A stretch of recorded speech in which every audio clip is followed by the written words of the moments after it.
Esta es la tarde en el continente americano. Cuando anochece en Europa y amanece en Asia, así cae la tarde en el continente americano y transcurre la noche y el amanecer en el resto del mundo. La tarde. Hola, bienvenidos a la tarde de NTN 24, el canal de las Américas. Soy Idania Chirino. Como siempre, un gusto y un compromiso acompañarles.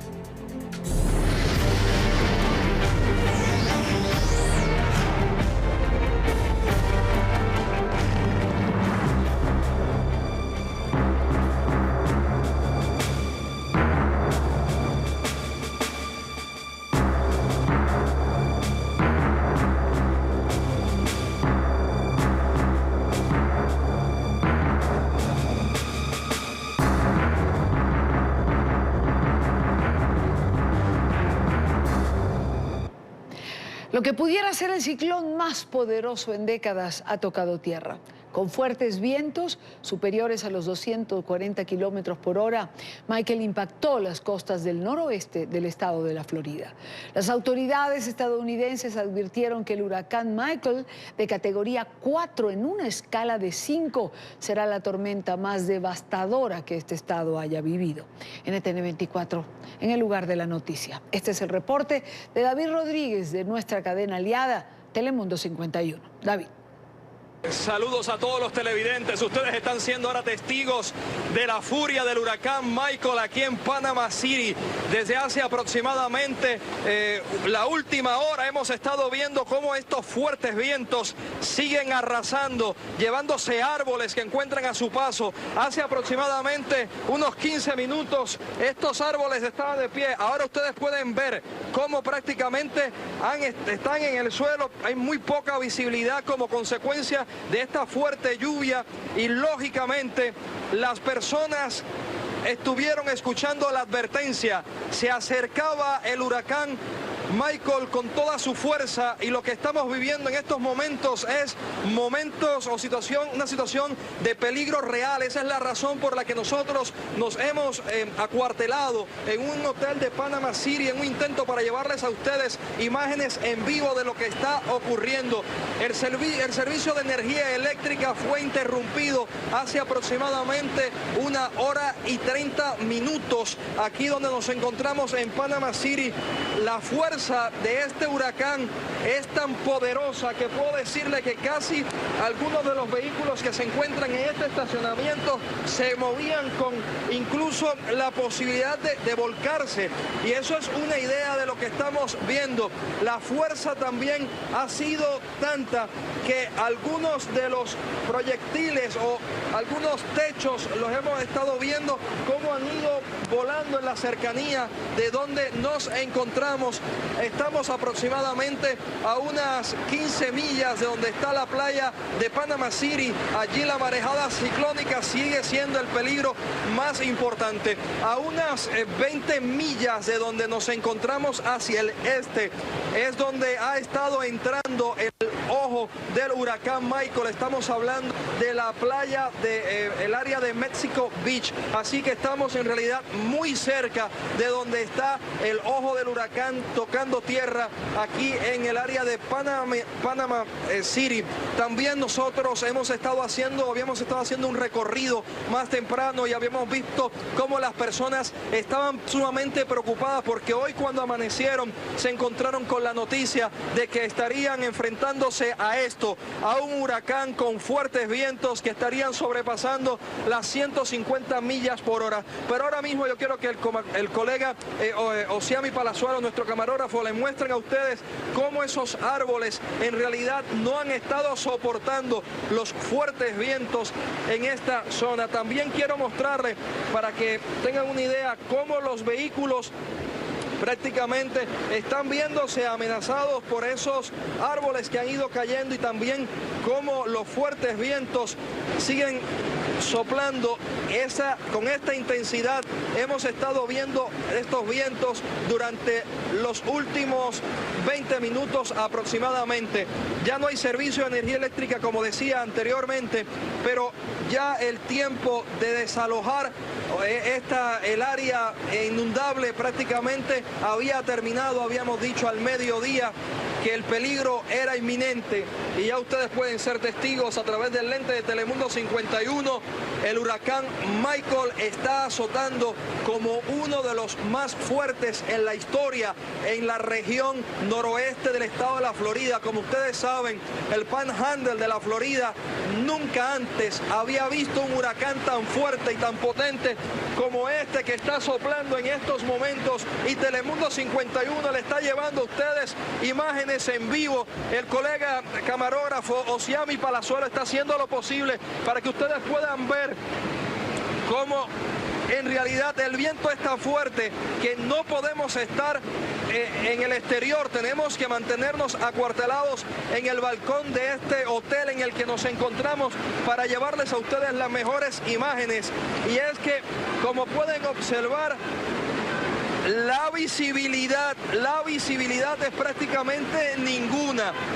Fuertes vientos acompañados de bastante lluvia, y ustedes se pueden imaginar entonces qué podríamos estar viendo en estos momentos en el área inundable, la costa, donde la marejada ciclónica amenazaba con llegar en estos momentos a unos 13 pies. Quiero explicarles esto a ustedes porque nos decían personas residentes que se están hospedando aquí en el hotel: estamos asustados, estamos preocupados. Y es que esta mañana, cuando nos levantamos y escuchamos que venía Michael con toda su fuerza, estábamos esperando lo peor, pero no una catástrofe. Así que aquí ha estado llegando el huracán Michael hace aproximadamente, como decía nuestro meteorólogo, media hora. Tocó tierra. Nosotros estamos ubicados en estos momentos muy cerca donde ha entrado el ojo del huracán. Decía antes que tocó tierra por México Beach, y eso está a unas 20 millas hacia el este donde nos encontramos. Quiero que ustedes observen cómo esos árboles que están aquí en el estacionamiento del hotel Courtyard Marriott de Panama City están prácticamente a punto de ceder. De igual manera, quiero que ustedes observen, si es posible, Osiami les va a mostrar los postes del tendido eléctrico, cómo se tambalean de lado a lado. Y Telemundo 51, en la medida de lo posible, se va a mantener aquí con ustedes para llevarles información en vivo. David Rodríguez, gracias por este reporte. Se llevó la cámara. Más adelante volvemos con él.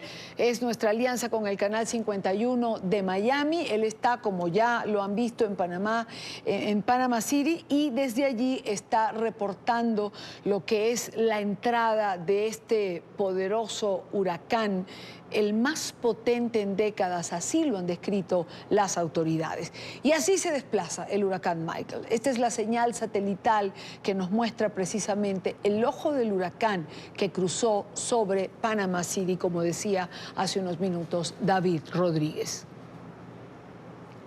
A las 5:11, hora costa este, el Centro Nacional de Huracanes ha advertido que el nivel del mar está subiendo rápidamente. Habló sobre un nuevo posible fortalecimiento de este ciclón potencialmente catastrófico. Más temprano, el gobernador del estado de Florida, Rick Scott, había calificado el fenómeno como la peor tormenta en un siglo en la zona.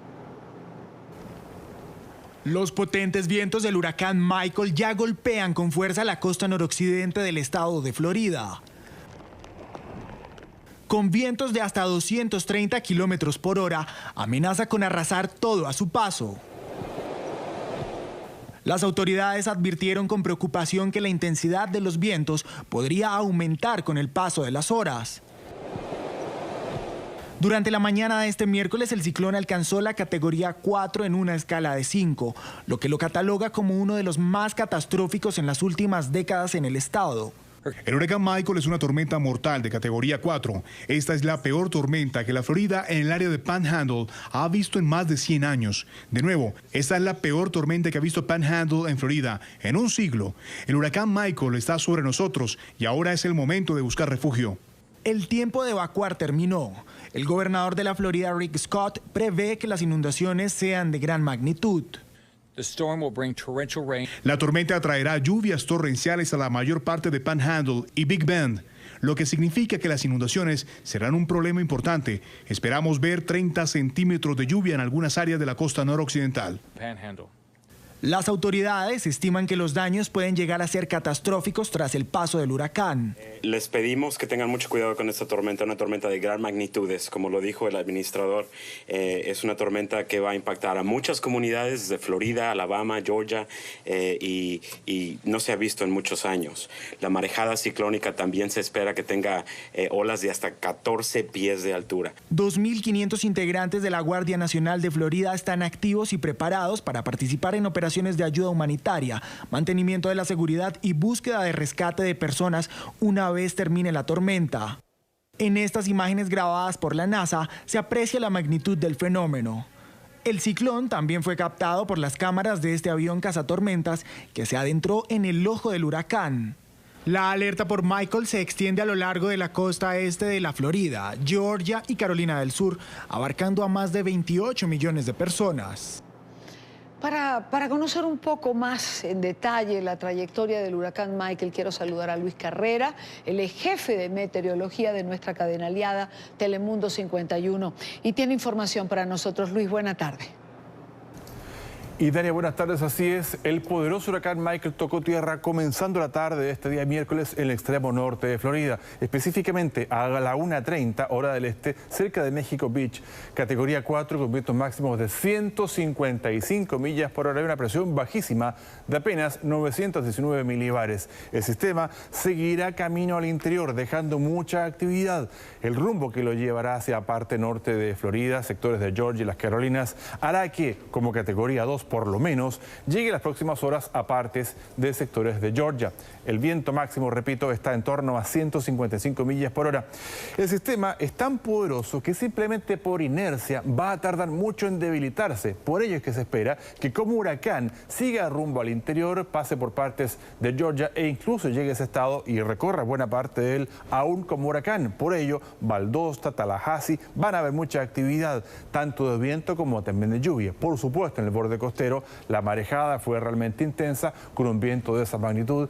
La marejada ciclónica fue muy poderosa, con lo cual había varias inundaciones costeras, producto de la llegada del sistema a tierra firme. ¿Qué va a pasar con él ahora? Como les comentaba, se mantendrá todavía como huracán, recorrerá buena parte de Georgia como huracán y luego, ya al llegar a las Carolinas, especialmente el día jueves, empezará a debilitarse. ¿Aún va a ser capaz de causar viento? Sí, pero no va a ser lo más importante. La lluvia va a seguir siendo un factor sobre el área. Recordemos que hace pocas semanas Florence pasó justamente sobre esta área, dejando cuantiosas inundaciones y el terreno aún no se recupera tras esa fuerte lluvia. Afortunadamente, luego el sistema acelera hacia el noreste y se empieza a alejar y saldría de la costa este de Estados Unidos por allá por el día viernes, ya mucho más débil, alejándose rápido hacia el noreste, arrastrado por una banda frontal. De aquí al viernes, mucha agua va a correr. Y NTN 24 está para llevar a ustedes la información. Son las 5:16 minutos. Que Dios bendiga a todos. Fue el mensaje, que Dios bendiga a todos, fue el mensaje del presidente de los Estados Unidos, Donald Trump, tras la llegada del huracán Michael. Funcionarios de la Agencia Federal para el Manejo de Emergencias de Estados Unidos le presentan al mandatario los informes sobre las consecuencias de este ciclón. Quiero saludar a Gonzalo Abarca, periodista de nuestra cadena aliada La Voz de América, quien está en la sede de FEMA en Washington, D.C. Gonzalo. El director de la Agencia Federal para Emergencias, FEMA, desde cuyo cuartel general me encuentro aquí en Washington, enviando un claro, inequívoco mensaje a los estadounidenses, a los residentes, a los turistas que se encuentran en el área del Panhandle. El director Brock Long diciendo demasiado tarde para salir del área que va a ser afectada. Busquen refugio inmediatamente. La evacuación ya se ha terminado, ¿sabe?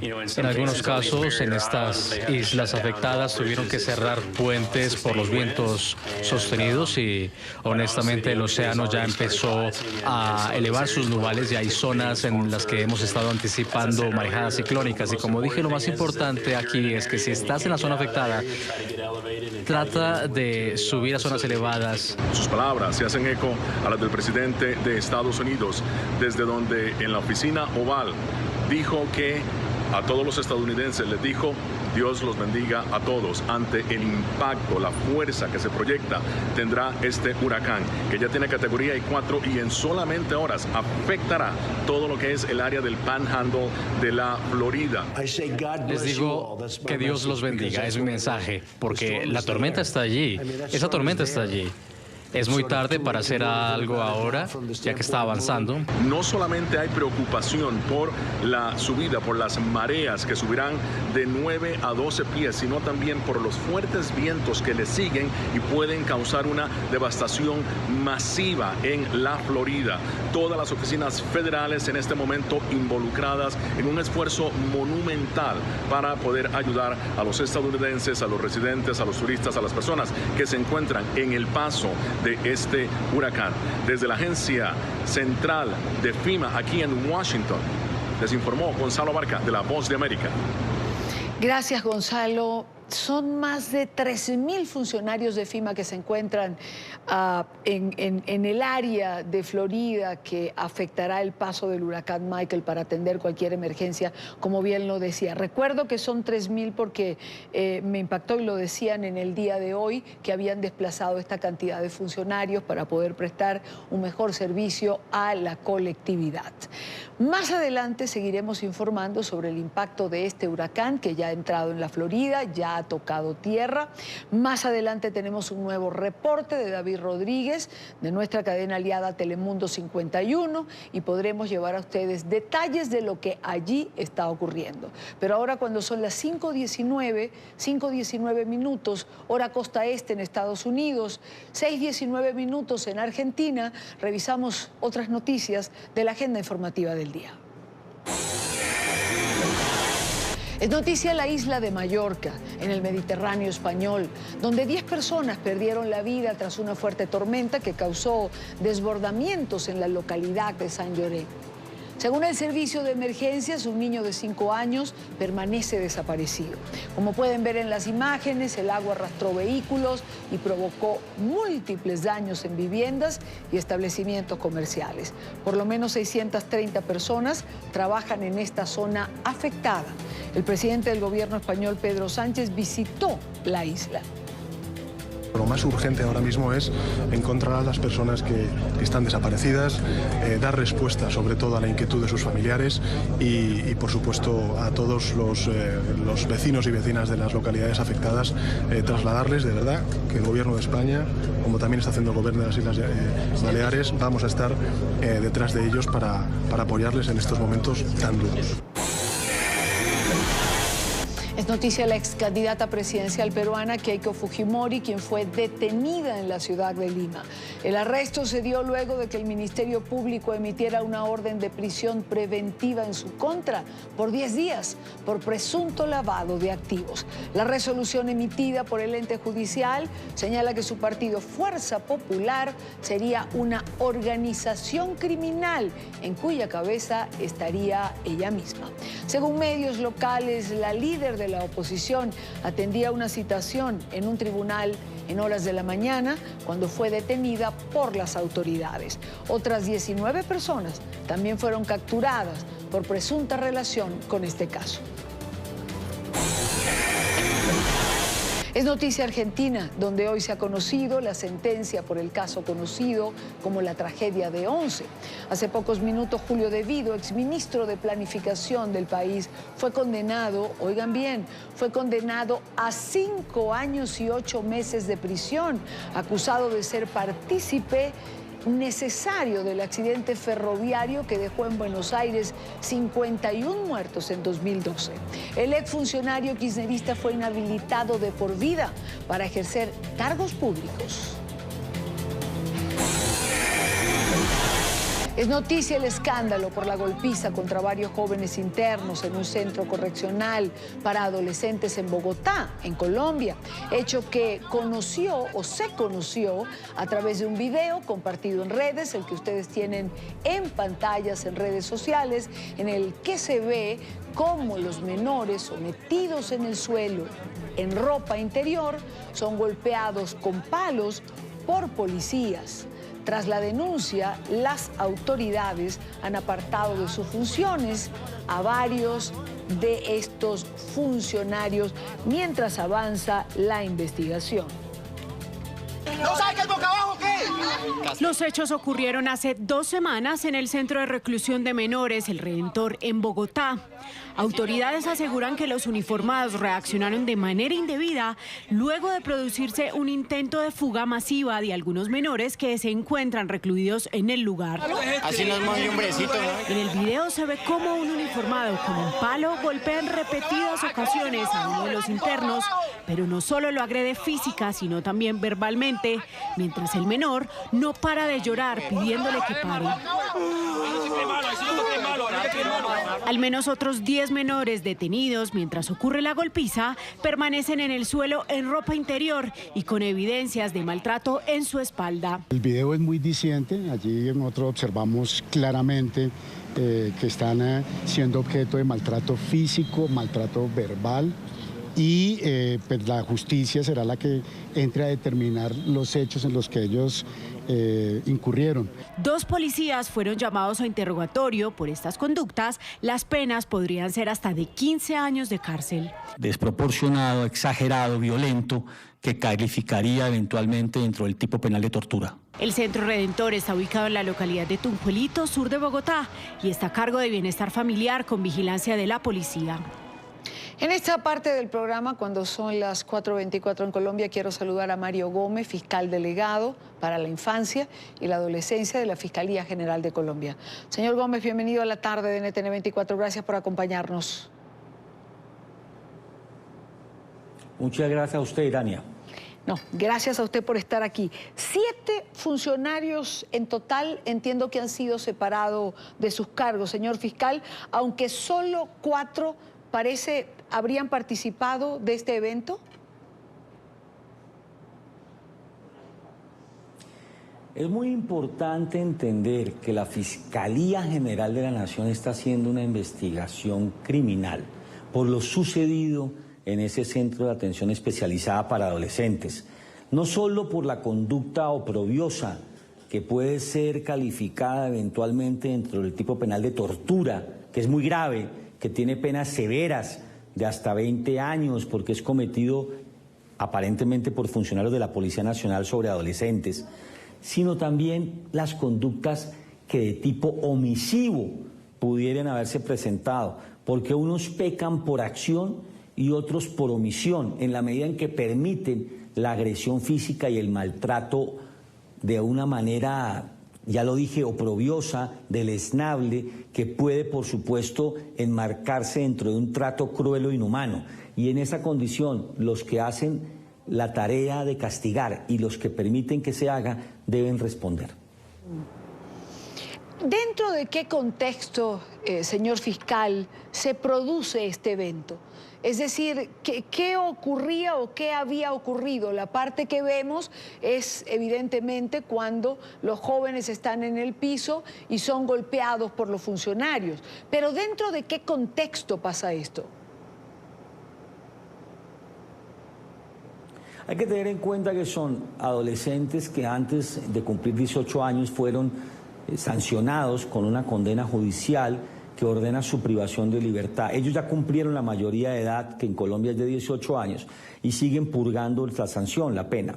En ese marco se produce un intento de fuga que se va repitiendo constantemente en este centro de atención especializada, que se desborda, que no tiene un control eficaz por parte de las autoridades del centro, que usualmente piden la ayuda de la policía para evitar las fugas. Cuando llega la policía, estos muchachos agreden 2 policías con arma blanca, con cuchillo, y en respuesta a esa agresión, de manera excesiva, desproporcionada, violenta, contienen y repelen la fuga con agresión física, desnudándolos, poniéndolos en pila en el piso y atentando contra ellos a través de un golpe de bolillo que les daña sus espaldas y que los deja en condiciones físicas y emocionales muy lamentables. Y en ese tema, pues lo que estamos llamando la atención es que ninguna acción justifica el uso de la violencia física enmarcada eventualmente en el tipo penal de tortura para efectos de repeler ataques cometidos por adolescentes o para impedir su fuga. Claro, evidentemente,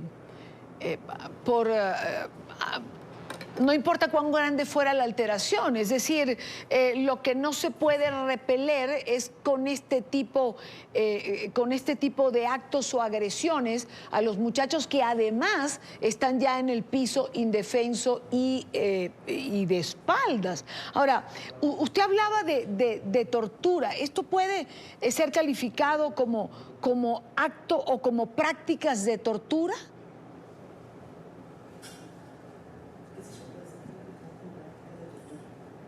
No, ¿qué sí qué? ¿Me escuchó? ¿Le puedo...? Veamos si el señor fiscal... Las definiciones que tienen los tratados internacionales de derechos humanos y en virtud de la legislación colombiana, en donde el tipo penal de tortura no exige un sujeto específico, claro que puede ser calificado como delito de tortura. Incluso desde el punto de vista constitucional, nuestra Carta Suprema impide que se practiquen tratos crueles o inhumanos contra las personas. Y en este contexto son los sujetos activos del delito los mismos policías, es decir, el servidor público que debe salvaguardar los derechos de las personas es el que está vulnerando los derechos de niños, niñas o adolescentes o jóvenes, como en este caso. Señor fiscal, primero quiero estar segura de que me está escuchando. ¿Me escucha usted bien? Mario Gómez, fiscal delegado para la infancia y la adolescencia de la Fiscalía General de Colombia. Y hablamos de este caso que está en primera página de la atención pública por cuenta de este video que tienen ustedes en pantalla y que se ha hecho viral. Y justamente hacia allá quiero llevar mi última pregunta porque me parece importante. Se ha aperturado una investigación por tratos crueles que son evidentes. Había una circunstancia o una situación de intento de fuga. Se solicitó ayuda, pero no es comparable esta reacción o esta respuesta de los funcionarios que pretendieron impedir la fuga de estos muchachos que ven allí. Ya tengo de nuevo en pantalla al fiscal delegado para la infancia y la adolescencia de la Fiscalía, Mario Gómez. Señor fiscal, quería preguntarle... Es un caso, el video se ha hecho viral, la Procuraduría se ha pronunciado, Bienestar Familiar, la Fiscalía ha aperturado una investigación. Todos se han manifestado públicamente. Necesariamente debo preguntarle, ¿esto a cuenta del video que hizo viral o que se hizo viral y expuso esta circunstancia? Pues mire, le quiero decir algo muy importante. Si no fuera por el video, lamentable y penosamente, no nos hubiéramos enterado, porque el video tiene una fecha muy previa. El día 28 de septiembre ocurrieron los hechos, se grabaron en esa audiovisual y solamente se vinieron a conocer el día de ayer o antier. Es decir, que durante cerca de 10 días se mantuvo el hecho sin ser divulgado y sin ser denunciado ante las autoridades penales. La Fiscalía se entera por el video viral y no porque haya un reporte de las autoridades del Centro de Atención Especializada, ni de los defensores de familia del ICBF, ni de la misma policía. Después entramos, por supuesto, en contacto con la policía y de manera muy fraternal debo decir que han actuado entregando los nombres de las personas, han separado a los individuos de los cargos y han, por supuesto, colaborado con la justicia. pero en el momento en que se conocieron los hechos, ya habían pasado 10 días de haberse ejecutado ese tipo de conducta que, repito, puede ser entendida como una práctica de tortura.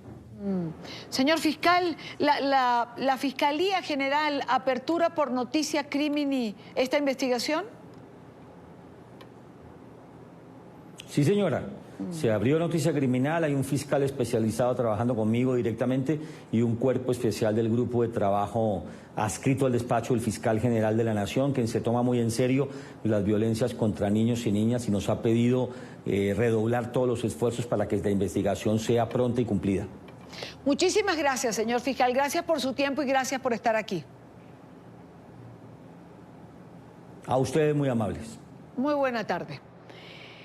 Con esto, rápidamente, estábamos en este caso con el fiscal el fiscal especial para la infancia y la adolescencia de la Fiscalía General de la República de Colombia. Pero con esta información vamos a ir al corte, no sin antes hacer referencia a lo que está ocurriendo en Venezuela, que será tema más adelante, evidentemente, en el programa, a las 6 de la tarde, hora costa este de los Estados Unidos. Pero no quiero despedir esta parte del programa sin hacer referencia a esto. Con más preguntas que respuestas, así quedaron los venezolanos este miércoles, cuando se llevó a cabo el último adiós al concejal Fernando Albán, quien murió el pasado lunes en extrañas circunstancias en el Servicio de Inteligencia, el SEBIN. Mientras el gobierno insiste en el suicidio, la ciudadanía y la iglesia piden una evaluación imparcial que aclare la verdad de los hechos. Oliver Fernández está con nosotros. Hola Dania, muy buenas tardes, gracias por este contacto. Quería mostrarte un poco cómo se desarrolló esta manifestación el día de hoy hasta acá, hasta el cementerio del Este con el féretro del concejal Fernando Albán. Diferentes organizaciones no gubernamentales, también los diputados a la Asamblea Nacional, concejales, luego de esta misa que ofició el cardenal Jorge Urosa Sabino, quien por cierto exigió un pronunciamiento a la comunidad internacional y también le exigió precisamente al gobierno de Nicolás Maduro que se realice una investigación seria con patólogos que de verdad puedan determinar qué fue lo que ocurrió con el concejal Fernando Albán, quien recordemos murió el pasado lunes en extrañas circunstancias. Pero vamos a escuchar qué fue lo que dijo el cardenal Jorge Urosa Sabino. Que se haga una investigación exhaustiva, inclusive se haga una autopsia imparcial del cuerpo del concejal Fernando Albán para determinar con exactitud y sin ninguna duda las causas de la trágica y violenta muerte de ese querido servidor público del pueblo caraqueño y venezolano. Y es que también conversamos con los ciudadanos quienes de manera espontánea se acercaron hasta acá para caminar estos kilómetros y poder darle el último adiós al concejal Fernando Albán. Veamos. Estoy aquí porque soy venezolano y me duele todo lo que está pasando en mi país a diario, donde hay mucha injusticia, donde asesinan a las personas como les da la gana, donde este gobierno hace y deshace y nadie puede hacer nada y seguimos callados y seguimos aguantando. Lamentablemente yo voy a seguir en las calles hasta el día que realmente sea necesario, porque yo creo en mi país y soy venezolano. Los ciudadanos también rechazaron las recientes declaraciones del fiscal designado por la constituyente Tarek William Saab. Son varias las versiones que ha dado el gobierno de Nicolás Maduro, lo que denota que las cosas no están claras, Idania. Es la información que nosotros podemos aportar a esta hora. Desde Caracas volvemos contigo a la tarde de NTN 24. 5:42 minutos, hora costa este. El buque Hospital Comfort adelanta su misión. Partirá hoy a las 6:30 hora de la costa este desde Norfolk, Virginia, rumbo al Ecuador, Perú, Colombia y Honduras. El barco llevará adelante una misión de asistencia médica de 11 semanas. El objetivo es ayudar a las comunidades más vulnerables que cruzan la frontera de estos países, entre estos a los venezolanos. Emiliana Molina, uno de nuestros periodistas en Washington, tiene el informe. Emiliana, buena tarde. Hola, ¿qué tal? Muy buenas tardes. Este barco de la Fuerza Naval de Estados Unidos viajará en una misión humanitaria de al menos 11 semanas. Viajará a 4 países en la región, entre estos Ecuador, Honduras, Perú y Colombia, y hará precisamente frente a la llegada masiva de venezolanos a estas regiones. Estos venezolanos están huyendo de la crisis humanitaria que se vive en su país. Bueno, es un proceso evolutivo, es muy fluido. Obviamente debemos irnos mañana, pero por el clima y el huracán Michael nos vamos hoy. Estamos trayendo gente todavía, suministros, una vez que nos vayamos. Tenemos un entrenamiento que debemos hacer que es requerido para todos los involucrados. Y luego vamos a hacer nuestros equipos. La gente llega hoy, tiene que ver sus equipos y ver qué tenemos y familiarizarnos con el barco. Este barco contiene 1000 camas, 12 salas de operación, un laboratorio y una farmacia, también con un banco de sangre de al menos 5000 unidades. Todo esto para brindarle apoyo a las personas que más lo necesiten. Bueno, estamos muy emocionados de llevar el confort en un equipo de médicos multinacionales a la región. Es nuestra sexta visita para proveer cuidado médico a esos pacientes en necesidad. Este buque hospital se prepara para salir en la próxima hora y media con 200 médicos, enfermeras, técnicos y militares. Y esta es la sexta vez que este buque hospital viaja en una misión médica para aportarle ayuda a la región. Desde Norfolk, Virginia, Emiliana Molina, regreso al Centro Internacional de Noticias. Gracias, Emiliana, gracias por la información.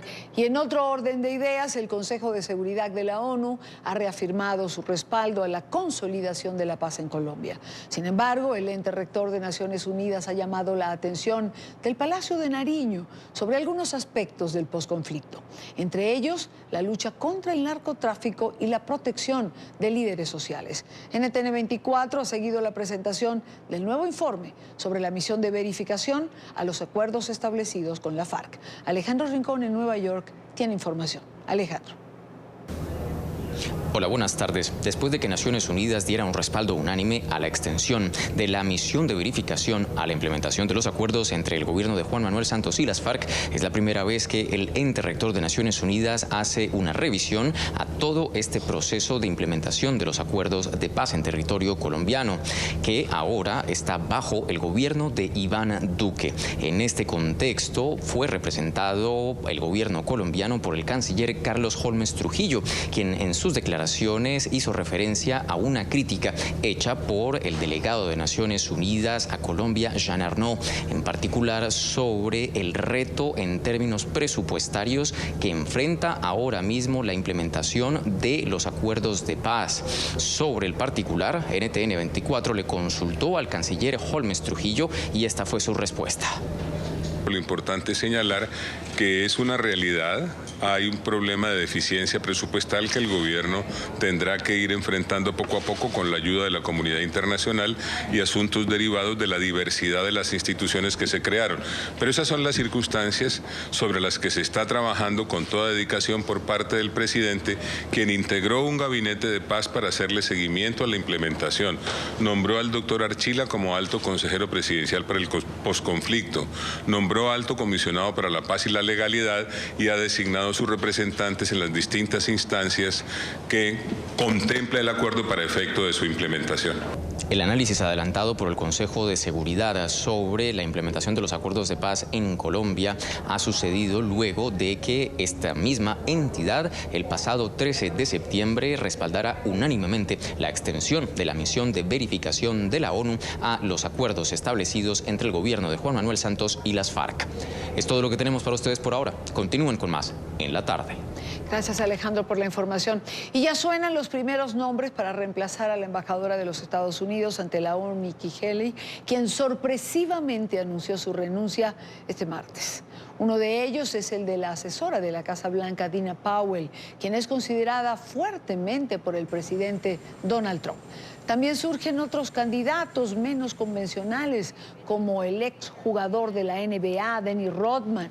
En un video viral en redes sociales y montado sobre un caballo, preguntó a sus seguidores si debía ser él el nuevo representante estadounidense en las Naciones Unidas.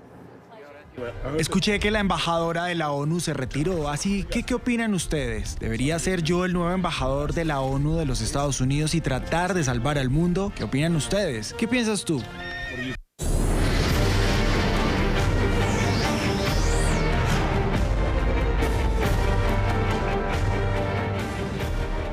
Volvemos Vamos a la noticia que acapara la atención en este momento en Estados Unidos. El potente impacto del huracán Michael, que pasado el mediodía tocó tierra en el noroeste de la Florida. El ojo del ciclón de categoría 4 pasó sobre una de las ciudades de este estado, Panama City. Allí se encuentra el reportero de nuestra cadena aliada, Telemundo 51, David Rodríguez. David, adelante.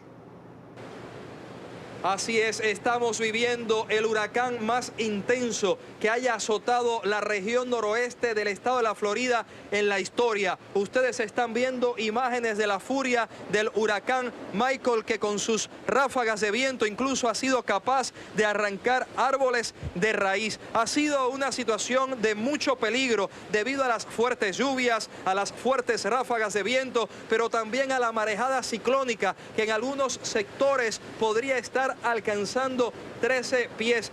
Ese es el peligro en esta zona donde nos encontramos. Aquí en Panama City, durante la tarde de hoy, estuvimos viendo parte de la pared del ciclón Michael, y es que el centro estuvo tocando tierra a unas 20 millas hacia el este de donde nos encontramos. Una situación de mucho peligro. Cuando salgan a las calles los residentes, seguramente lo que van a encontrar aquí es bastante destrucción, y esperamos que las personas hayan escuchado ese llamado que se hizo hasta el último minuto para que evacuaran las zonas inundables. Aquí ustedes pueden observar cómo muchísimos árboles siguen cayendo como consecuencia de estas fuertes ráfagas de viento al mediodía de hoy. Una vez comenzaron a intensificarse los vientos, vimos cómo se interrumpió el servicio de energía eléctrica. El gobernador de la Florida, Rick Scott, le dijo a los residentes que ya tenía cerca de 17,000 trabajadores en la zona, listos para salir a las calles a restablecer el servicio de luz una vez pase el peligro. Pero ustedes tienen que observar, durante la tarde hemos visto cómo a medida que han ido pasando las horas, se observan desde el balcón en el que nos encontramos los daños de este poderoso huracán. Muy cerca del lugar donde nos encontramos también sabemos que hay parques de casas móviles que una vez los visitemos seguramente estaremos observando cómo esas casas móviles habrían desaparecido. Es increíble cómo hoy también vimos situaciones de peligro, porque algunos residentes fueron capaces de ir hasta el área de la marina en un último intento para proteger sus embarcaciones. Nosotros continuamos acá en Panama City llevándoles a ustedes toda la información sobre el azote directo del huracán Michael en la región noroeste del estado de la Florida. David Rodríguez les ha informado. Ahora regresamos a los estudios. Muchísimas gracias, David. Gracias por el esfuerzo de estar allí, por el esfuerzo de informarnos. Gracias a nuestra cadena aliada Telemundo 51 en Miami, que nos permite llevarles a ustedes la información que se está produciendo allí, en ese lugar donde está impactando este ciclón, que pudiera ser el más potente en décadas. Así lo han dicho las autoridades que el día de hoy se han dirigido a toda la población. Valga la pena en este momento retomar y explicar qué es la marejada ciclónica de la que hablan las autoridades. Una marejada ciclónica es un cambio repentino en el nivel del agua causado por un huracán o por un tornado. Los fuertes vientos que circulan alrededor de la tormenta golpean la superficie del océano y empujan el agua hacia la costa. Cuando el huracán toca tierra, el agua no tiene otro lugar a donde ir, sino tierra adentro. Aquí el agua puede penetrar hasta 50 kilómetros hacia el interior, en zonas planas, causando daños masivos a las áreas urbanas. Las inundaciones pueden alcanzar profundidades de 9 metros o más. Lluvias intensas, mareas altas, fuertes olas agravan el efecto devastador de una marejada ciclónica. Muchas partes del mundo son vulnerables a este tipo de marejadas.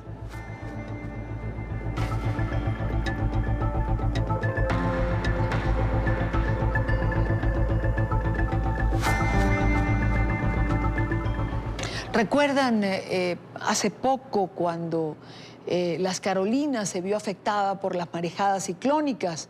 Bueno, precisamente esto es lo que acabamos de explicar. Vimos cómo subía el nivel del agua en un momento determinado y tapaba prácticamente las casas en su totalidad. Cuando son las 5:53 minutos, Costa Este, quiero saludar en Miami a Roberto Molleda. Él es meteorólogo del Centro Nacional de Huracanes de los Estados Unidos. Buenas tardes, bienvenido en ETN 24. Buenas tardes. Los potentes vientos del huracán ya golpean con fuerza la costa. ¿Cuál es la situación actual de este huracán? Sí, el huracán Michael está tocando tierra en el noroeste de la Florida, o sea, cerca de la costa del Golfo de México, como huracán categoría 4, o sea, vientos bien encima de los 200 kilómetros por hora. Está moviendo hacia el norte, o sea, ya una vez que ya ha tocado tierra, se va a seguir moviendo sobre tierra adentro. Ahora, los peligros mayores en estos momentos son, bueno, los vientos, obviamente, vientos muy fuertes, afectando gran parte del noroeste del estado de la Florida, y también una marejada ciclónica muy intensa, muy severa, que está entrando sobre la costa del Golfo de México, en el noroeste de la Florida, y eso debe continuar durante horas de la tarde.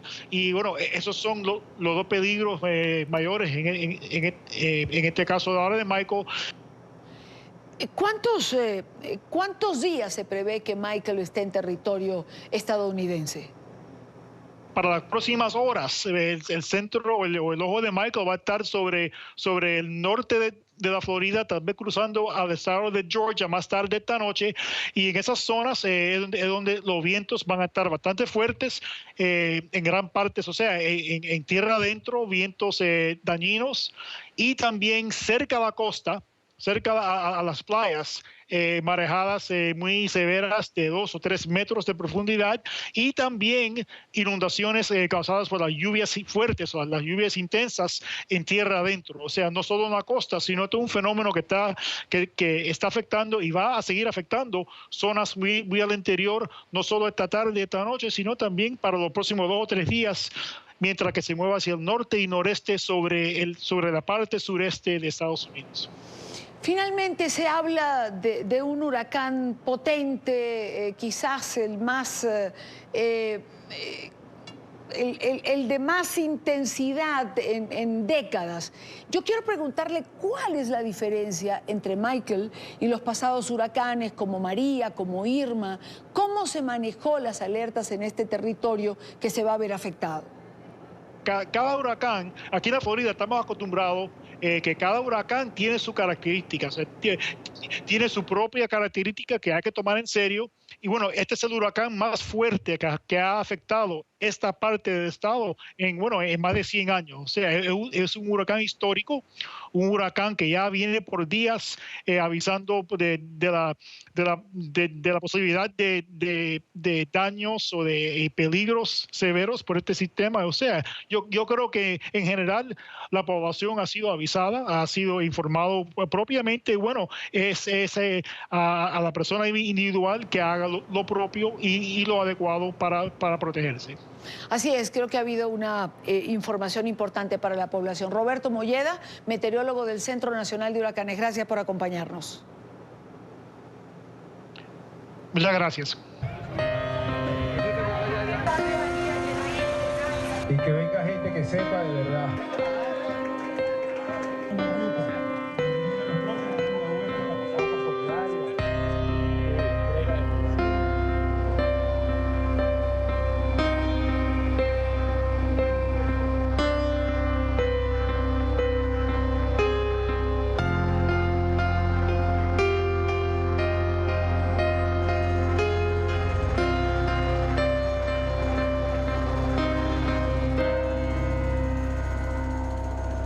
Seis, 2 minutos en Caracas, Venezuela. Homenajes, misas, sepelio.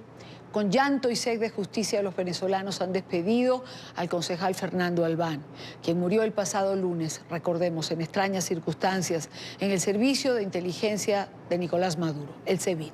Mientras el gobierno insiste en el suicidio, la ciudadanía y la Iglesia piden una evaluación imparcial que aclare la verdad de los hechos. Este es un informe realizado por Oliver Fernández el día de hoy en Caracas.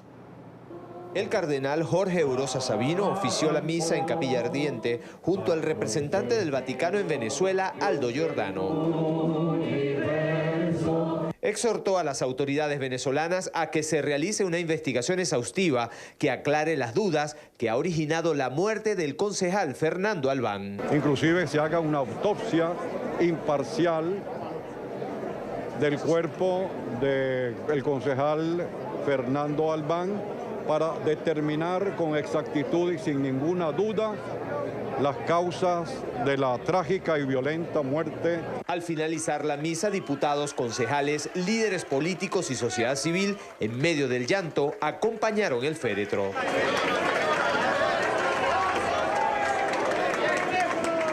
Una caminata de 3 horas y varios kilómetros, un sentido homenaje. La dirigente opositora María Corina Machado aseguró que lo ocurrido con el concejal es el límite de la maldad. Esto no es un crimen más, es una persona inocente que es secuestrada, apresada, torturada, asesinada y se le pretende culpar de suicidio. Este es el límite de la maldad total y esto solo se para con fuerza. Es importante que estemos en la calle diciéndole al régimen: no te tenemos miedo y no nos vas a detener.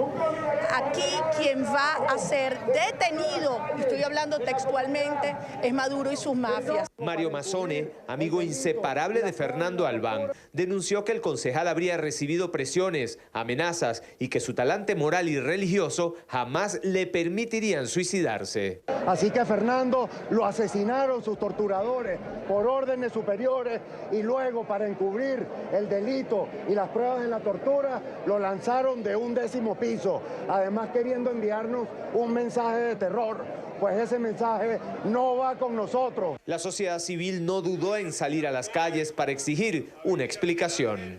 No estamos diciendo que vamos a pelear, pero vamos a defender, vamos a pedir justicia, vamos a pedir que esto no siga pasando.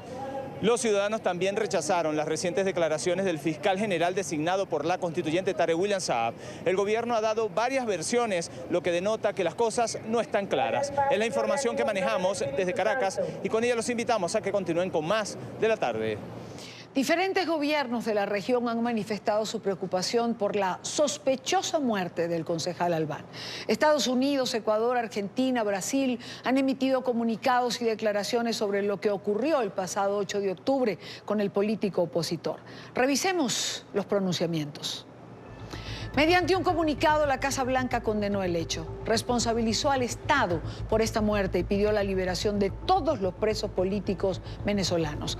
Exigió a Maduro que tome medidas directas y creíbles para restablecer la democracia en Venezuela.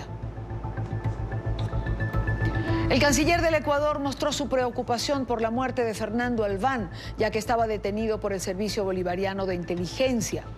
Abro comillas, el gobierno de Lenín Moreno expresa la imperiosa necesidad de esclarecer las circunstancias de su muerte, que se produjo mientras se encontraba en custodia y por tanto bajo la responsabilidad de las autoridades venezolanas, quienes debían garantizar su integridad física y también emocional. Asimismo, el Ministerio de Relaciones Exteriores de Argentina, a través de un comunicado, cuestionó la versión del gobierno de Maduro sobre lo ocurrido con Albán.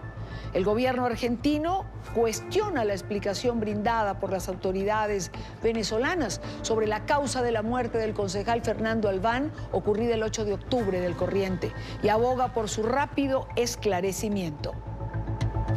También Brasil se sumó a los cuestionamientos sobre el caso.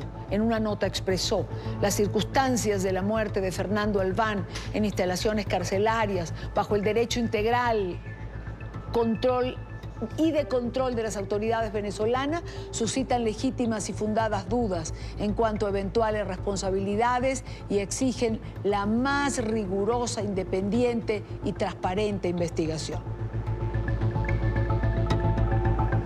Cuando son las 6:08 en Caracas, Venezuela, quiero saludar en esta parte del programa a Julio Borges, expresidente de la Asamblea Nacional de Venezuela y coordinador nacional de Primero Justicia.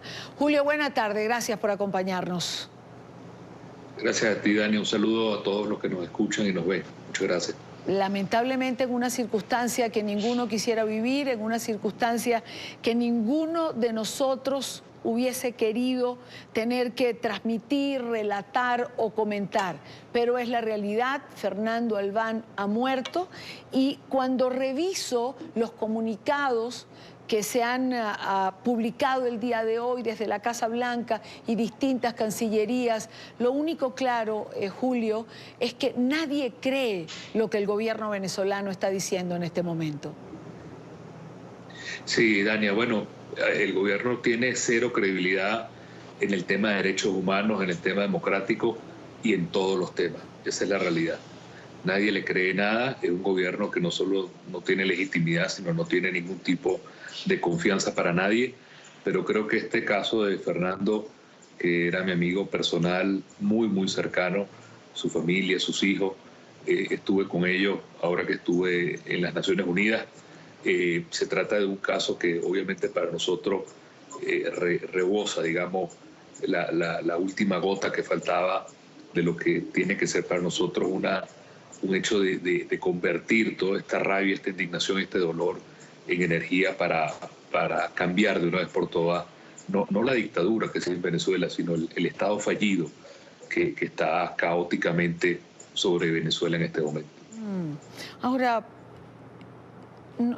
en distintas circunstancias, Julio, a lo largo de estos años hemos vivido momentos cruciales, terribles, dolorosos, crueles, inenarrables muchos de ellos. Y en múltiples ocasiones hemos dicho, esto tiene que servir para impulsar a los venezolanos. ¿Por qué tendría que ser esta la diferencia? ¿Por qué el caso de Fernando Albán tendría que convertirse en motor? ¿O será que esto ciertamente puede impulsar ese cambio que tantos venezolanos buscan? Yo sí lo creo, y Dani, honestamente lo creo en el sentido que todos estos años han sido años de mucho sufrimiento, de mucho dolor, de mucha división, de mucha miseria, de mucha violencia, pero no han sido años que la lucha nunca ha sido una lucha en vano.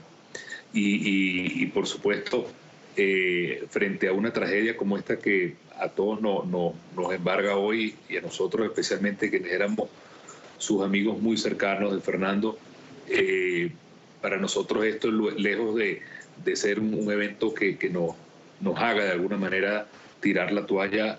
Todo lo contrario, sentimos más bien que esto nos tiene que dar a nosotros la energía, la fuerza, la determinación para transformar todo este dolor en una lucha que tiene que seguir. No sé si será mañana o será pasado mañana o será la próxima semana, pero sí con una determinación muy clara que nos enseña la historia humana, que al final siempre el bien vence, que al final el mal siempre es derrotado, que al final siempre la verdad se impone sobre la mentira, que al final quienes han violado derechos humanos y se han hecho de la vida y los derechos de la gente terminan cayendo y terminan pagando, y esa ha sido la historia humana del bien sobre el mal. Y en el caso venezolano no va a ser diferente, y el caso de Fernando tiene que ser un escalón muy importante para seguir alcanzando esa meta y ese ideal. Julio, sé, como lo has dicho, que eras una persona muy próxima a Fernando Albán y a su familia, y por eso me atrevo a preguntarte, ¿qué va a pasar con la familia de Fernando Albán? Entiendo que los hijos y la esposa estaban fuera. No sé si aún continúan afuera o si pudieron regresar. Al día de ayer era así. Hoy ya se ha hablado de una empresa gestora que estaba simplemente legalizando sus papeles, o ya el gobierno empieza a elucubrar en torno a... Pero ¿qué va a pasar con la familia? Mira, el gobierno ha comenzado todo lo que es la destrucción moral del enemigo. Como buen gobierno dictatorial y totalitario, lo que hace es destrozar a quien se le pone al frente físicamente, como hicieron Fernando, y quizás ahora querrán hacerlo moralmente, como la maquinaria de maldad ellos lo hacen en la propaganda, como sucedió en Nicaragua, como sucede en Cuba, como sucedió en la Unión Soviética. El guión es el mismo. Fíjate, Fernando, puedo contarlo con total convicción, porque lo viví junto a él.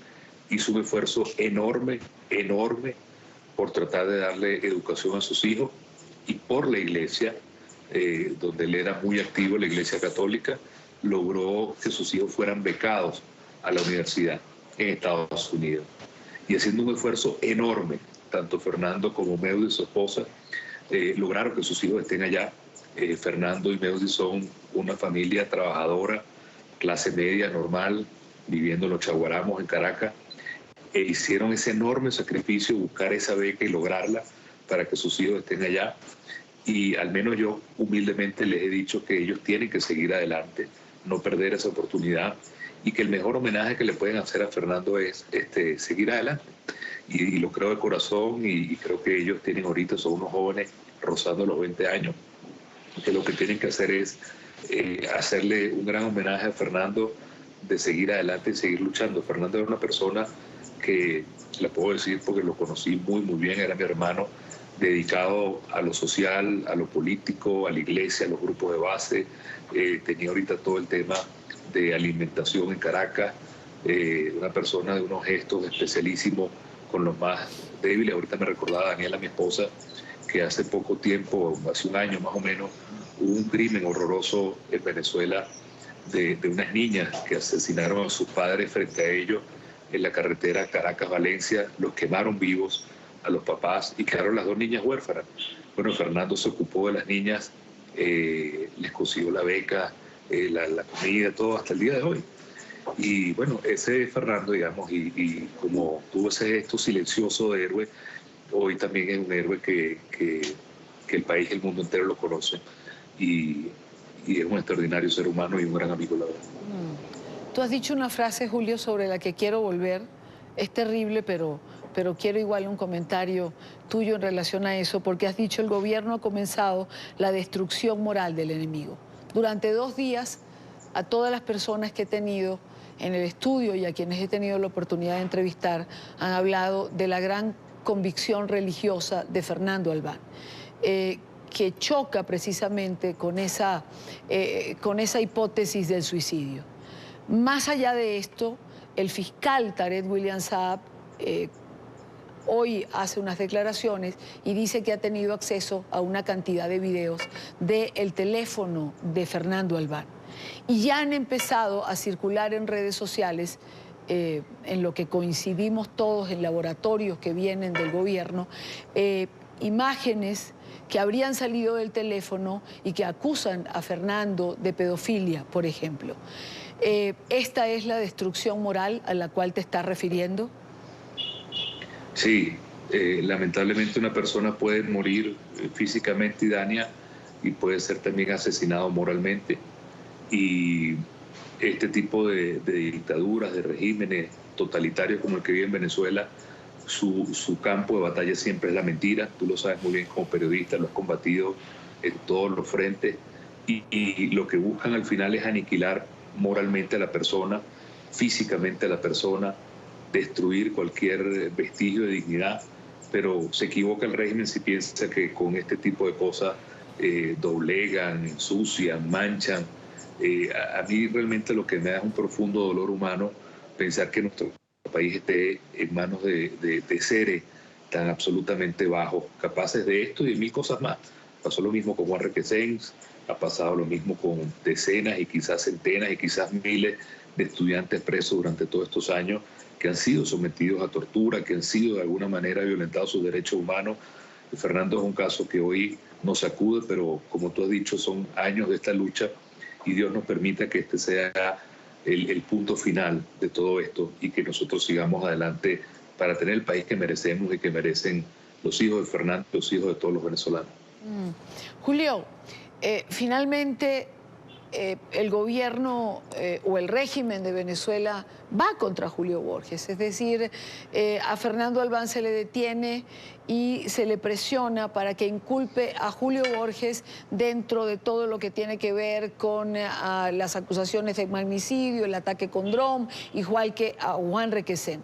¿Qué está haciendo Julio Borges que molesta tanto al régimen venezolano en este momento, que necesita construir este guión poniendo preso, deteniendo a personas y forzándolas a mentir en relación a un historial particular que ellos quieren consolidar como una verdad oficial? Mire, Dania, yo honestamente no soy de los dirigentes políticos que vive del ruido, sino de las cosas que hago y de los testimonios que tengo. Si tú ves la sentencia que hizo el Tribunal Supremo de Justicia en mi contra, ahí está la historia que me enorgullece de todas las cosas que hemos hecho. Haber frenado el endeudamiento ilegal del gobierno, lo ponen allí. Haber luchado por las sanciones contra los violadores de derechos humanos, lo ponen allí. Haber tenido todo el llamamiento de las manifestaciones de calle junto con todos los dirigentes del año pasado. Haberme negado a firmar lo que era la trampa de República Dominicana y hacer que al gobierno se le cayera la legitimidad entera. Haber logrado que el mundo entero desconociera la constituyente el año pasado y que más de 60 países no solamente sino desconocieran cualquier acto constituyente. El hecho de haber logrado nosotros nada más y nada menos que el mundo entero viera hacia Venezuela es algo que el gobierno no perdona y seguimos haciéndolo. Y ahorita donde estábamos en las Naciones Unidas, Fernando estaba allí junto con toda la dirigencia que estaba en esas razones, y creo que eso a nosotros lo que nos da más fuerza para seguir adelante. El gobierno sabe que uno sigue todos los días despertándose con la convicción clara y el plan de trabajo claro para que esta gente tenga que salir del poder, y esto, si ellos creen que nos frenan, a nosotros lo que nos da es más fuerza para seguir adelante. Ahora, Julio, ¿no será que llegará el momento en que los dirigentes que hacen vida en Venezuela, que entran y salen y que se encuentran con la dirigencia opositora afuera, llegará un minuto en que sea mejor que esto sea clandestino, dado que al regresar a Venezuela les puede ocurrir lo que tristemente le ha pasado a Fernando Albán? Bueno, es posible, Dania. Yo cuando era presidente el año pasado de la Asamblea Nacional, que hicimos varias cruzadas con el tema de las sanciones, que hicimos varias cruzadas con el tema financiero, que hicimos varias cruzadas con el tema de la constituyente ilegítima. Siendo yo presidente de la Asamblea no se atrevieron, por ejemplo, a quitarme el pasaporte, pero a todas las personas que en todos esos viajes fueron conmigo, a todos les quitaron el pasaporte el año pasado. Y eso ha sido una escalada, que ayer era el pasaporte y hoy te quitan la vida. De manera que estoy concuerdo con lo que tú dices, en el sentido que hay que seguir sin que se convierta en un garrote a quienes siguen luchando también dentro de Venezuela. Así es. Julio Borges, expresidente de la Asamblea Nacional de Venezuela y coordinador de Primera Justicia, coordinador nacional. Julio, gracias por acompañarnos. Buena tarde para ti. Un abrazo solidario. Sé cuán cercano era el concejal Fernando Albán a ti. Un abrazo. Muchas gracias. Y en medio de homenajes, pero con mucho hermetismo por parte de la familia, fue sepultado el cuerpo de Fernando Albán. Una carta muy sentida de su esposa, de sus hijos, quienes están fuera, en los Estados Unidos, es lo que hablábamos con Julio.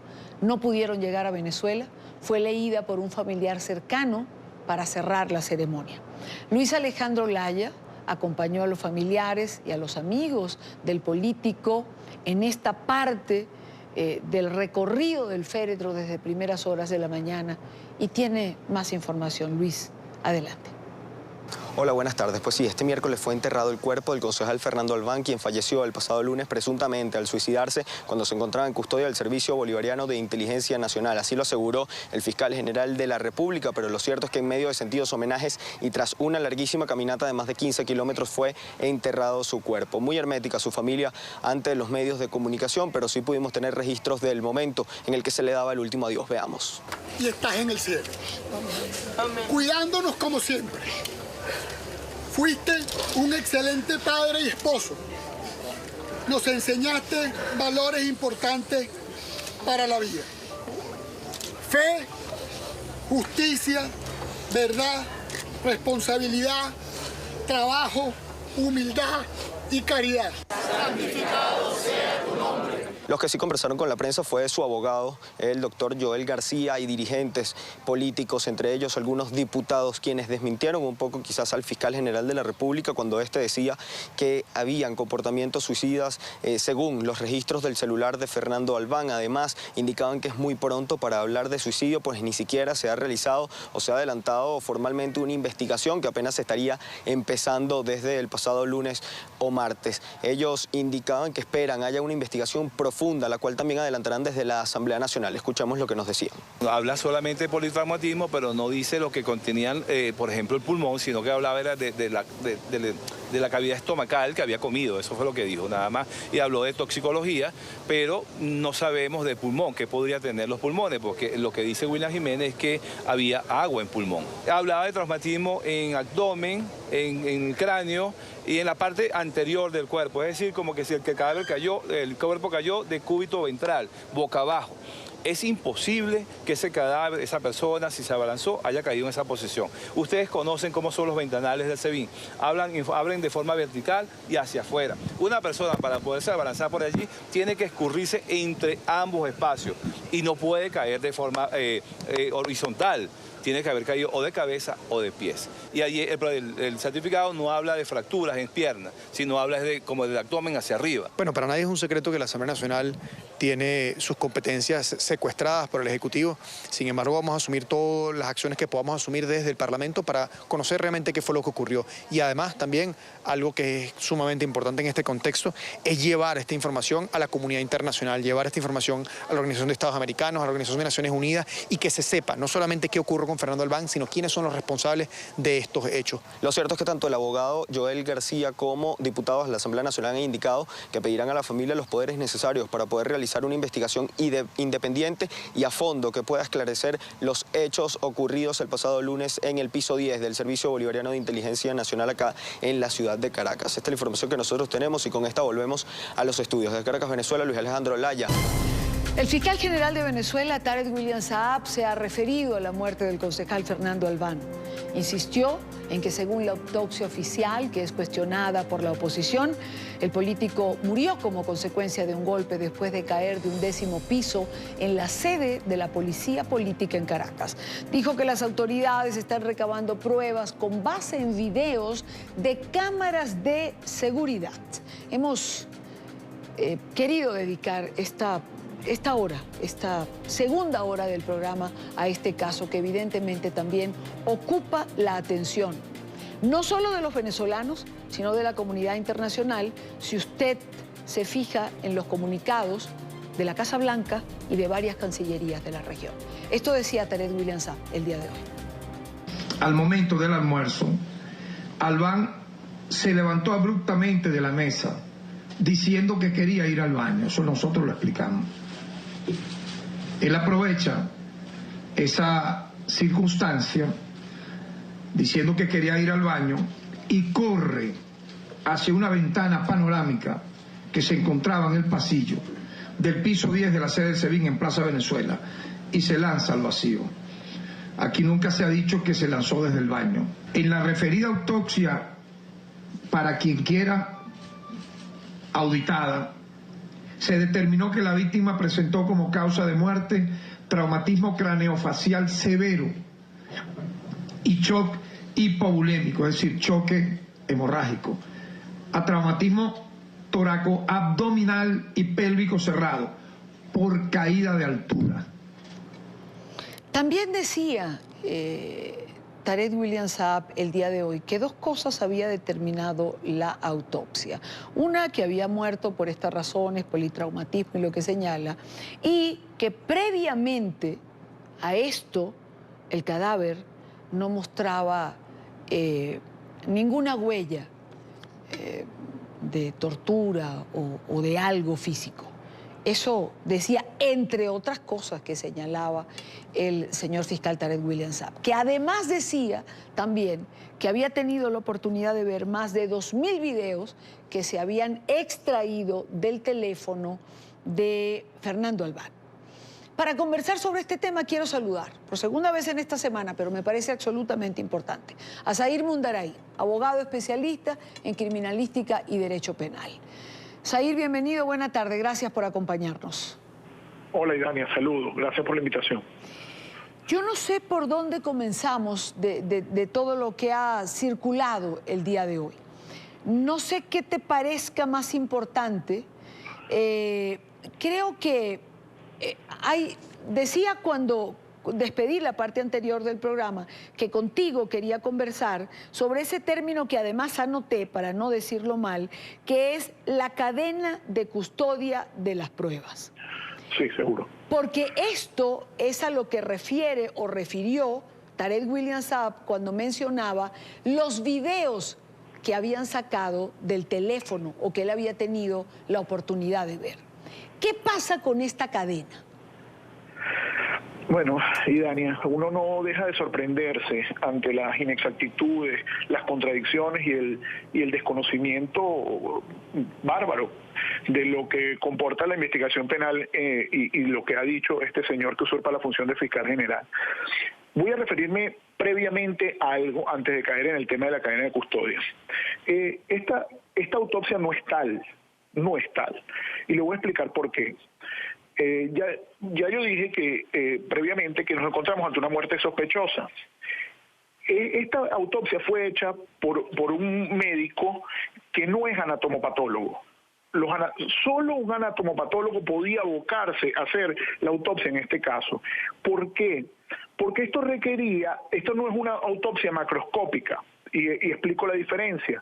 Cuando hay una muerte sospechosa hay que hacer una serie de cortes histológicos de partes o de órganos y de huesos para determinar las causas de muerte.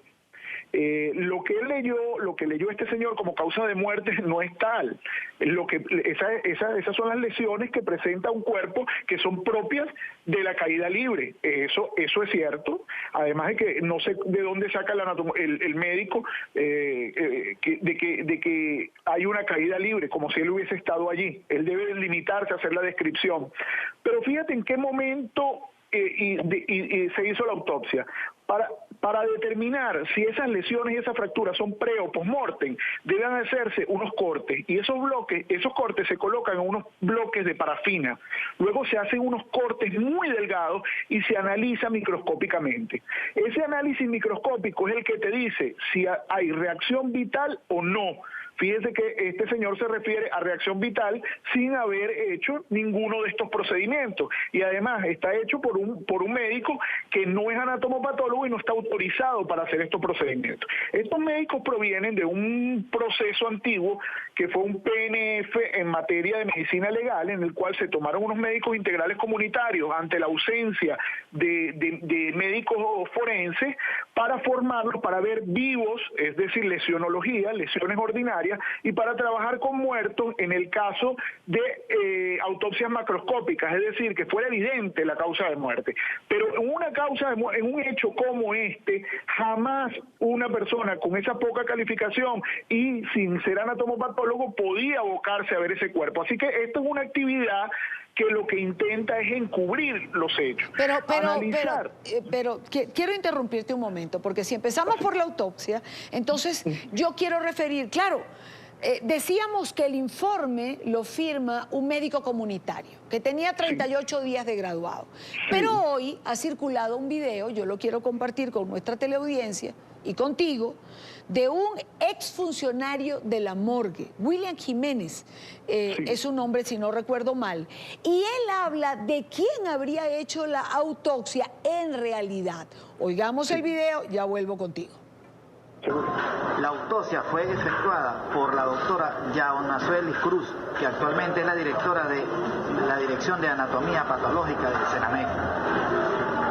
Ella, cumpliendo instrucciones del ciudadano ministro Néstor Luis Reverol Torres, ordenó ese cambio del contenido de lo que se observó una vez que se le practicó el examen correspondiente y fue abierto el cuerpo de quien en vida llevara por nombre Fernando Albán. Allí, dentro de los exámenes que se le hicieron a los diferentes órganos, que es propio dentro de la materia forense, se observó que había agua en los pulmones.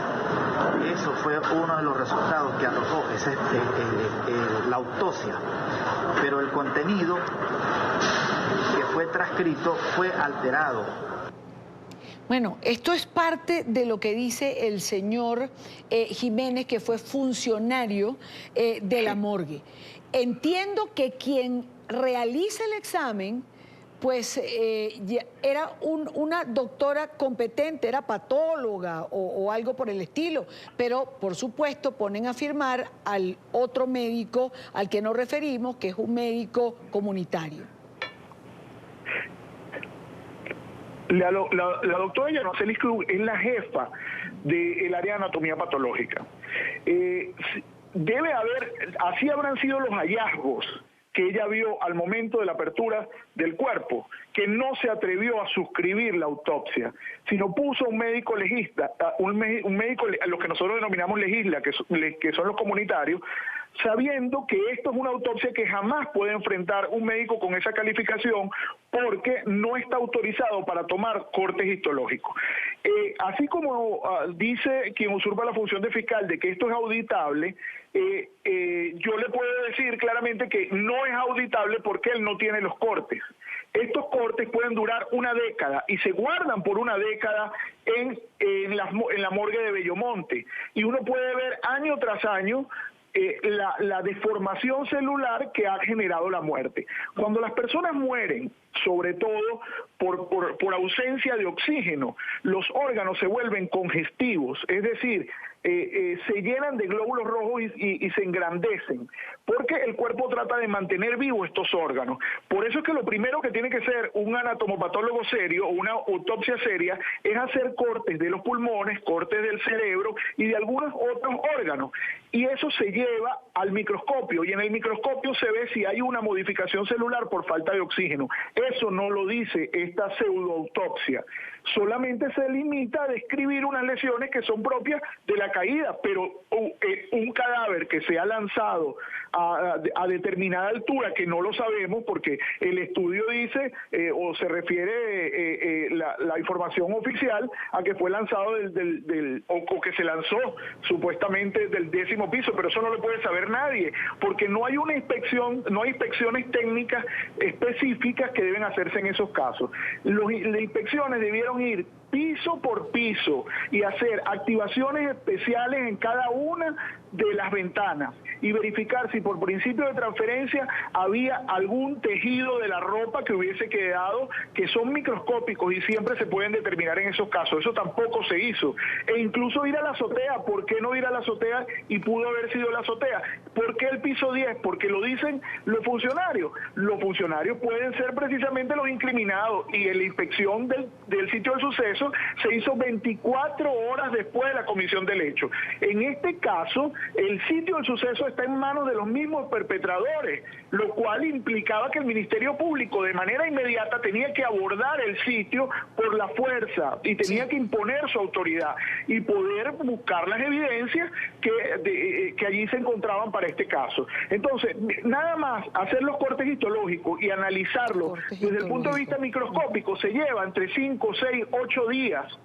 ¿Cómo van a dar unos resultados de una autopsia solamente por la observación macroscópica y hecha por una persona que no está calificada de ninguna manera para hacerlo? Más sospechoso es que estando la doctora Yanocelis Cruz como jefa y siendo un anatomopatólogo de mucha experiencia, haya optado por poner al de menor pericia, al que no tenía ninguna capacidad para hacer eso, a suscribirlo. Tanto es así que los fiscales, y eso es un dato que tenemos, que fue el doctor Arrieta y el doctor Farid Mora, fueron a la sede del SEBIN y no se les permitió el ingreso.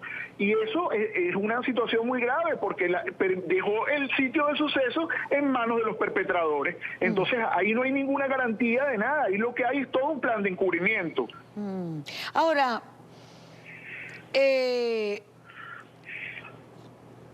el fiscal nombrado o el usurpador, como tú lo llamas, a Tarek William Saab, quiero preguntar, ¿Miente por desconocimiento o miente para encubrir? No, miente obviamente para encubrir, Idania. Fíjate, y me voy a referir a lo que me dijiste inicialmente de la cadena de custodia. Es una barbaridad que él haya dicho que vio más de 1000 videos del teléfono del occiso. ¿Cómo vio esos videos? Es decir, él manipuló la evidencia. Si él manipuló la evidencia, se perdió la cadena de custodia desde el que colecta hasta el que lleva al laboratorio. Lo que pasa es que, esto requiere mucho conocimiento técnico. Cuando una evidencia, y es obligatorio, está en el Código Orgánico Procesal Penal y es un manual en el cual yo participé en su redacción y con todo el equipo del Ministerio Público, cuando una evidencia de esta naturaleza es colectada, debe dirigirse de forma directa al laboratorio. Y nosotros tenemos un aparato que se llama UFED. El UFED se conecta al dispositivo y él va sacando desde el punto de vista criminalístico toda la evidencia. ¿Por qué se conecta este UFED y no se saca manualmente? Para garantizar que sea incólume, es decir, que lo que está en el dispositivo electrónico es precisamente lo que contiene el dispositivo sin que la mano humana lo toque. De eso se trata. Ese proceso en un teléfono que esté lleno de videos, más de 1000 videos, como él dice, se puede llevar más de 24 horas. Yo lo hicimos en nuestro laboratorio miles de veces. Entonces, no han pasado 24 horas y él ya vio los videos. Es decir, él manipuló la evidencia. Él manipuló la evidencia. Ahora, hay algo mucho más grave. Todo contenido que salga del teléfono de la víctima, por redes sociales, que sea mencionado, etcétera, rompe la cadena de custodia porque la evidencia misma no es, aquí hay un tema de contenido y contenedor. El contenedor es el aparato, pero el contenido es la evidencia. Y cuando esa evidencia se difunde, se divulga y se pretende con ella un asesinato moral de la víctima, se rompe igualmente la cadena de custodia y hay una responsabilidad penal, civil y administrativa del funcionario que lo hace, porque vicia de nulidad la totalidad del procedimiento. Eso lo hemos dado en clase miles de veces a fiscales e investigadores. Así que él incurre en una confesión, que es que manipuló la evidencia, si es verdad lo que está diciendo. Si es verdad lo que está diciendo, manipuló la evidencia, lo cual hace que esa evidencia no pasó del que colecta al laboratorio, como dice el manual, sino pasó por sus manos para él manipularla. Cualquier manipulación de un dispositivo electrónico, cualquiera que sea, en el interín, desde que se colecta hasta que se analiza, vicia los resultados de aquello que dé la experticia. Y si peor aún se divulga, se incurre inclusive en responsabilidad penal en ese caso. Este es un proceso absolutamente viciado para ti. Es un proceso viciado de nulidad, como dicen ustedes en términos jurídicos. ¿Es así? Termínalo con una frase corta, por favor, que tengo que ir al corte. Sí, esto es un proceso nulo de nulidad absoluta, mal abordado, violenta derechos fundamentales y encubre la comisión de un grave delito por haber sido abordado de una manera totalmente contraria al orden legal. Zair Mundarain, gracias por acompañarnos una vez más. Seguro, saludos.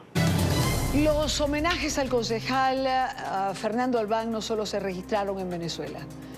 Hoy en Madrid se reunieron decenas de venezolanos en la Puerta del Sol para rendir un homenaje a este hombre que perdió la vida. Recordaron el trabajo que realizó en busca del restablecimiento de la democracia en Venezuela. También criticaron la versión oficial de su muerte. Entre los presentes, varios políticos españoles que exigieron una investigación independiente. Marcelo Moncayo con la información. Hola, ¿qué tal? Un saludo para todos ustedes en la tarde, amigos televidentes. En España no cesan las reacciones luego del fallecimiento del concejal venezolano Fernando Albán. Esta noche, aquí en la Puerta del Sol, políticos españoles y venezolanos rechazaron su muerte. La Puerta del Sol en Madrid acogió a decenas de venezolanos que quisieron recordar al concejal de Primero Justicia, Fernando Albán. Algunos lo conocieron personalmente y pudieron dar fe de su constante trabajo como opositor del régimen venezolano.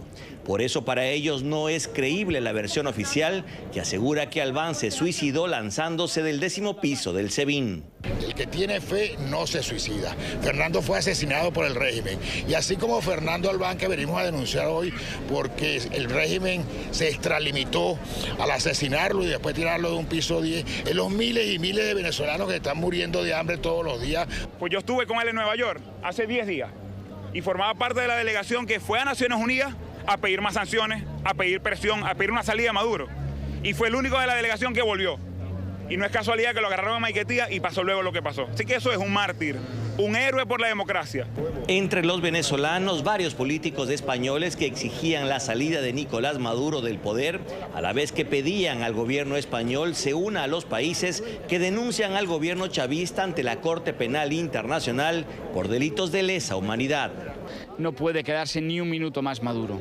Y tampoco con la complicidad de alguien que se ha convertido en el auténtico tonto útil de la dictadura de Maduro, como es el presidente Zapatero.